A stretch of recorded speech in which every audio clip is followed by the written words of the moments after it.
Welcome to the Borland Climb. We hope this video helps. In this video, I will explain how to duplicate bonds in dead rails. First, gather your essential tools: a wire brush, fine grit sandpaper, a reliable soldering iron, and new bond wire, preferably 16-gauge copper.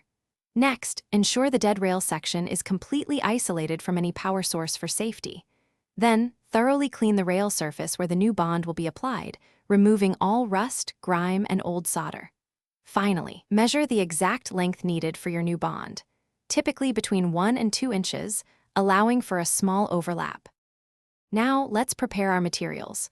Cut your new bond wire to the precise length you measured, ensuring a snug fit. Next, carefully strip about 1/4 inch of insulation from both ends of the bond wire, exposing the clean copper. Then, apply a small, even amount of flux to these stripped ends and to the cleaned rail surfaces where the bond will attach. Finally, pre-tin the stripped ends of the bond wire with a thin, even layer of solder, preparing them for a strong connection. With everything prepared, it's time to solder. Position one pre-tinned end of your bond wire firmly against the fluxed rail surface. Apply the hot soldering iron to both the wire and the rail simultaneously, allowing the solder to flow smoothly and create a strong joint. Once the solder is molten and shiny, remove the iron and hold the wire steady for about 5 to 10 seconds until the solder solidifies.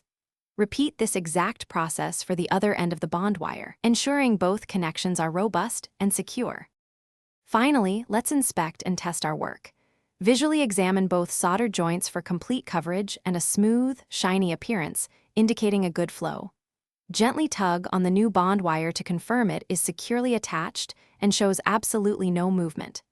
Next, use a multimeter to test for continuity across the newly bonded rail section, ensuring a perfect electrical connection.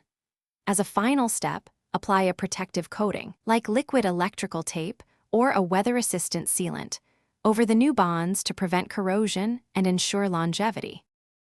Thanks for watching. Consider subscribing if we helped you.